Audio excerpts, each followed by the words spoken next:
Alors, qu'est-ce que peut apporter l'art-thérapie aux résidents en gériatrie, d'après vous?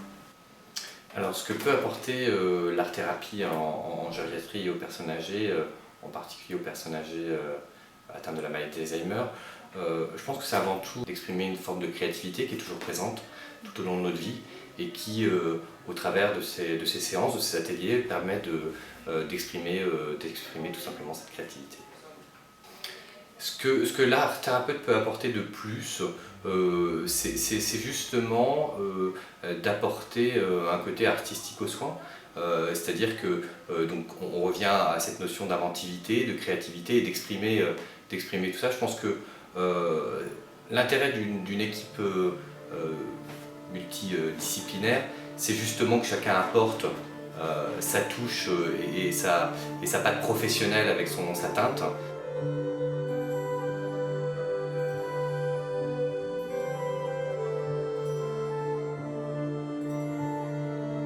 C'est vrai que la notion de créativité est essentielle en art-thérapie et en même temps c'est pas quelque chose qui est donné d'emblée quand on commence un travail avec un résident en gériatrie. Pour pouvoir s'engager dans cette démarche, le résident ou le patient doit savoir ou du moins ressentir qu'il peut s'investir à son rythme et selon son désir. L'art-thérapeute propose cette forme de psychothérapie en fonction des possibilités cognitives, artistiques et psychiques de la personne. Si l'objet de ce film est de participer à la connaissance et à la reconnaissance du métier d'art-thérapeute, il importe aussi de voir comment l'art-thérapie s'inscrit parmi les autres thérapies déjà présentes en institution, en précisant par exemple ce qu'il y a de commun avec l'ergothérapie et la psychomotricité. Donc c'est de créer des liens avec d'autres résidents. J'irai aussi travailler tout ce qui est la motricité manuelle, la motricité fine, donc échanger, de la verbalisation. En art-thérapie comme en ergothérapie et en psychomotricité, la relation du corps et de l'esprit est très présente, mais un point central distingue ces disciplines.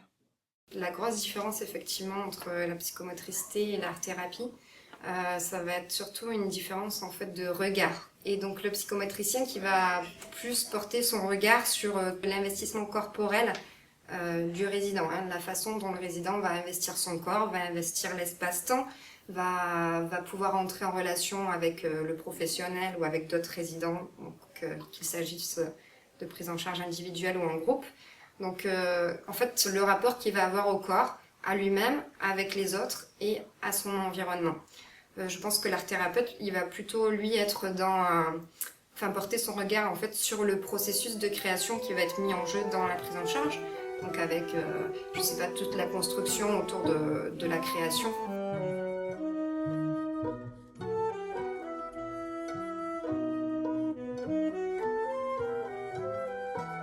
C'est un moyen pour les sortir de leur maladie et communiquer avec eux autrement, puisqu'on sait bien que cette maladie malheureusement détruit le dialogue et la communication verbale et qu'il faut entrer en contact avec eux via un autre lien.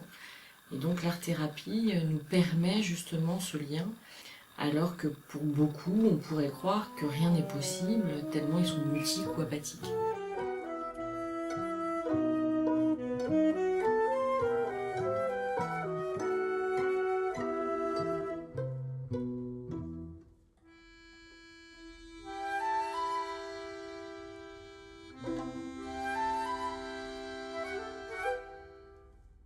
Oui, les limites de l'art-thérapie sont inhérentes à la limite de la maladie. C'est-à-dire qu'on sait très bien que c'est à un moment donné dans l'évolution de la maladie. Mais si on a cette honnêteté intellectuelle de dire qu'on sait très bien que c'est à un moment donné qu'on peut faire intervenir la thérapeute, on pourra. La maladie est très dynamique, elle ne reste pas stable.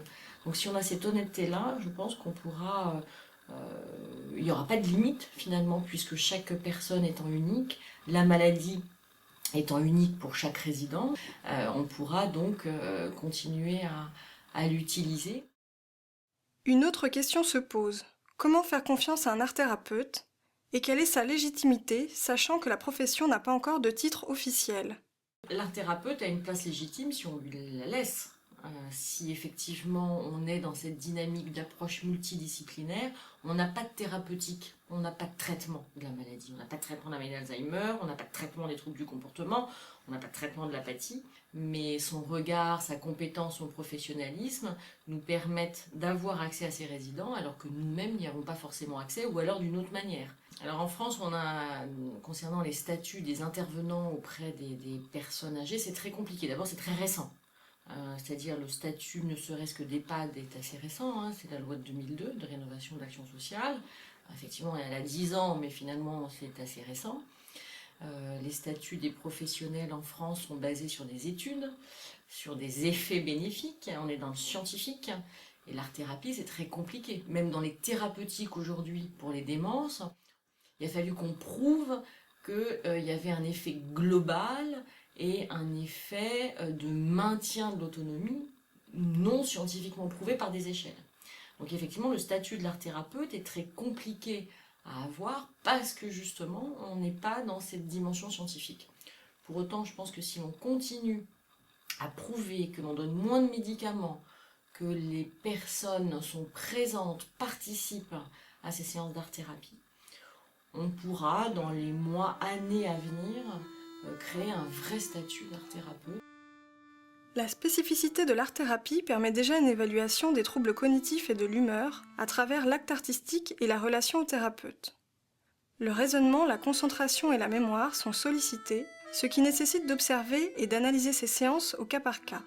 La clinique exige de l'art-thérapeute un niveau de formation important en psychopathologie notamment, mais également dans le domaine artistique. La création d'un statut d'art-thérapeute dépendra de l'avancée de la recherche fondamentale. Concernant les limites de l'art-thérapie chez la personne âgée, je les vois pas. Je les vois pas parce que il n'y a pas de jugement sur la création ou quoi que ce soit. Ils sont eux, ils le font. Ça se voit à travers les familles qui sont même étonnées de voir leurs parents faire autant de choses et d'être aussi actifs. Pour les résidents qui présentent une dégénérescence cognitive, c'est de pouvoir les laisser libres dans ce qu'ils feront. Contrairement, comme sur les bilans de neuro, où voilà, c'est très carré, c'est une réponse, c'est celle que j'attends. Et c'est un dessin et c'est celui-là que j'attends. Tandis que là, ils sont libres. En effet, l'art-thérapeute permet et favorise la liberté décisionnelle du sujet en lui proposant différents matériaux, mais aussi en l'accompagnant à travers ses interventions, toujours à ses côtés et non pas en agissant à sa place. Au fil des séances, il apparaît un rapport vraiment sensoriel vis-à-vis de la matière picturale, argileuse, plastique. Et la recherche esthétique, le fait de chercher un sens esthétique, même partiellement, est une dimension importante en art-thérapie. Il ne s'agit pas d'être dans une quête du beau à tout prix, en produisant une peinture pour plaire à l'art-thérapeute ou aux autres soignants, mais de permettre au sujet de trouver ce qui lui semble le plus juste à lui-même. Et le plaisir sensoriel, tout comme le sens de l'esthétique, demeure même quand le patient ou le résident ne parle quasiment plus, à un moment extrêmement avancé de la pathologie. Il conserve quelque part cette capacité, cette forme de jugement à travers les couleurs qu'il va choisir et qu'il associera peu à peu. Le patient, le résident, n'est pas du tout pris en charge sur le biais de la trace. C'est-à-dire que tout simplement l'art-thérapie permet de laisser une trace entre guillemets, c'est-à-dire par la peinture, par le dessin, par même la danse, le modelage. Ça permet de laisser une trace. Donc du coup de donner une légitimité au regard de l'équipe pluridisciplinaire, au regard des familles, au regard du patient lui-même qui se rend compte de ce qu'il peut encore faire. J'aime bien la mosaïque. Parce qu'il faut prendre ces petits bouts, il faut les travailler. Et puis il faut reconstituer quelque chose avec rien finalement. J'aime bien la mosaïque. C'est peut-être pas le plus intellectuel. Tant pis. Et c'est le premier que j'ai fait de ma vie. J'en avais jamais fait. Comme quoi, Tout est possible. la folle.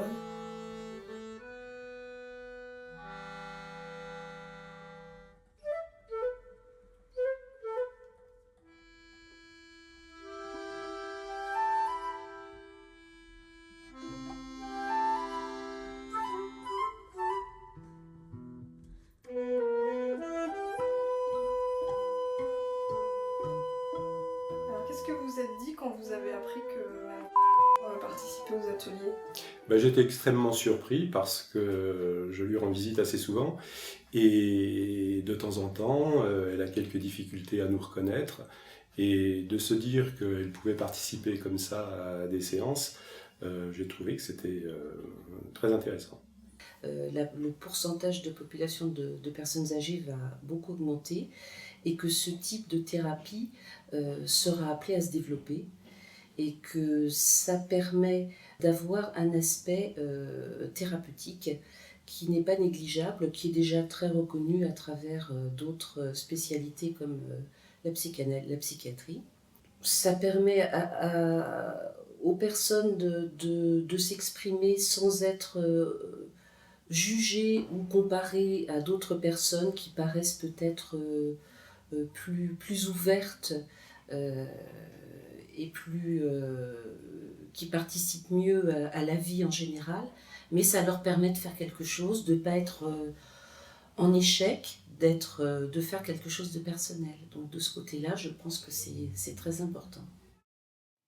Les productions réalisées en séance sont effectivement autant de traces personnelles, subjectives, élaborées par les résidents.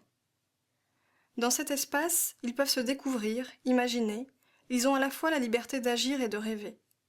Un atelier d'art-thérapie se révèle cohérent s'il est inscrit dans la durée, à jour et heure fixe, avec les mêmes personnes, afin de repérer les modifications, comme les temps de concentration, l'investissement, l'imitation, les processus d'identification et de projection. Et même si la notion de plaisir est prise en compte, les résidents verbalisent également leurs doutes ou leurs angoisses pendant les séances. L'art-thérapeute doit alors accueillir ces paroles, car l'art-thérapie ne permet pas seulement une communication non verbale, elle s'appuie aussi sur les mots, les postures, les répétitions et les refus du sujet afin de donner sens à la clinique. Elle a toujours été manuelle, tout le temps. D'ailleurs, vu son travail, ça ne pouvait pas être autrement. Mais bon, je sais que ça ne va pas s'arranger, je le sais très bien. Mais je suis contente qu'elle participe aux ateliers. Elle reste dans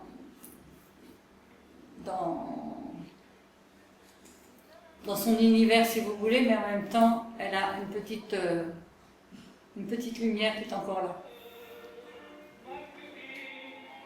À nous deux.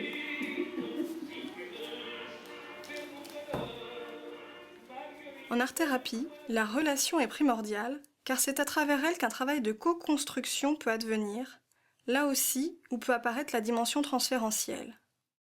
Ce temps de la grande vieillesse et de la grande dépendance, bien que je n'aime pas ce mot, c'est un temps où malheureusement beaucoup de choses à la fois se délitent et où beaucoup de choses de façon, comment dirais-je, dissimulée quelque part, peuvent aussi se reconstruire et se construire et émerger. Je pense que la grande vieillesse, c'est un moment où effectivement, il y a peut-être un temps de déconstruction, mais un temps de construction, je dirais inconscient, un état d'être, je l'exprime dans mes mots, auquel la personne n'a peut-être jamais pu accéder. Et donc peut-être aussi un temps de lâcher prise, où on s'autorise à devenir un peu créateur.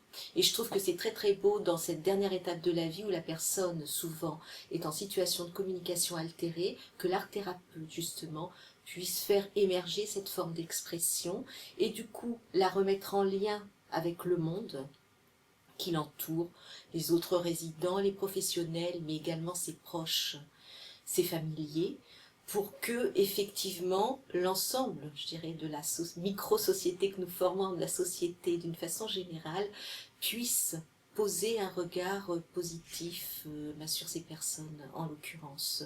Et je trouve que c'est vraiment de l'ordre du don. C'est permettre à ces personnes aussi de faire un don à leur famille et aux autres personnes qui les entourent. On voit souvent qu'après une séance d'art-thérapie, les troubles du comportement s'estompent. On voit que les personnes acquièrent une certaine forme de sérénité et de satisfaction. C'est ce qu'on cherche dans nos établissements. On ne cherche pas à guérir, hein. On cherche à soutenir, à accompagner et à créer encore quelques temps de bonheur pour ces personnes qui sont en fin de vie.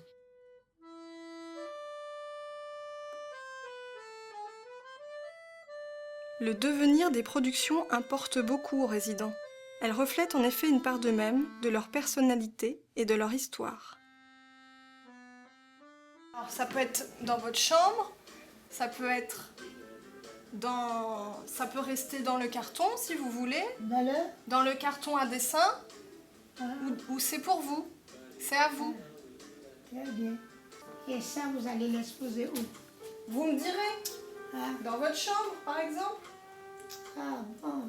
Moi, ça vient vite après quand je me... Si c'est un dessin que je vais garder près de moi, ça sera beau. Donc je me demandais, j'étais curieuse vraiment de savoir ce que vous allez arriver à faire avec eux. Parce que pour qu'elles soient concentrées, c'est vraiment tout un problème. C'est un problème. Mais au fil du temps, franchement, bravo. Moi, je crois que ça peut le valoriser aussi et rappeler aussi des couleurs parce qu'il y a d'autres, comme ils sont là, ils ne bougent pas. Rappeler des couleurs, rappeler des souvenirs parce qu'on a aussi au Cantou, il y a M. qui était un ancien peintre.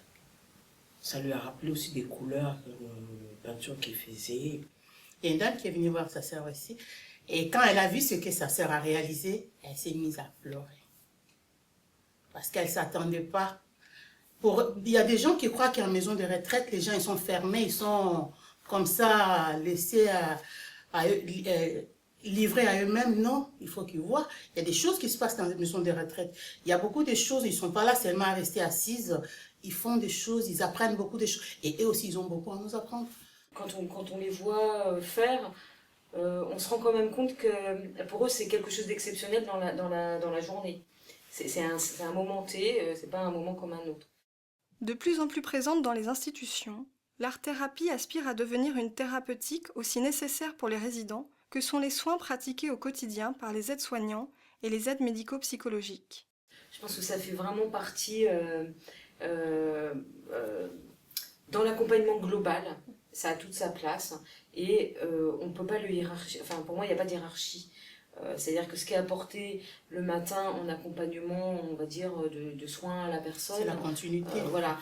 Là, c'est une continuité, ça peut être un complément.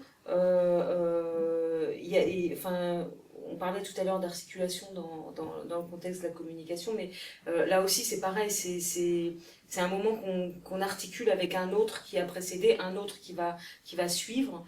Et effectivement, il faut prendre cette distance pour essayer de se rendre compte qu'effectivement ça fait partie du global, de l'accompagnement global.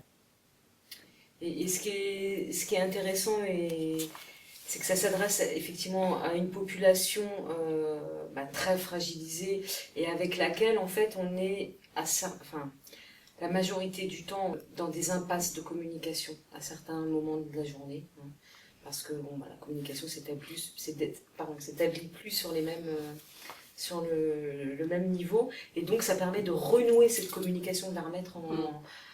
Voilà, parce qu'à nouveau on partage, et nous ça nous aide beaucoup aussi, quoi, à faire revenir certains vers nous, et pour agripper un petit peu l'accompagnement.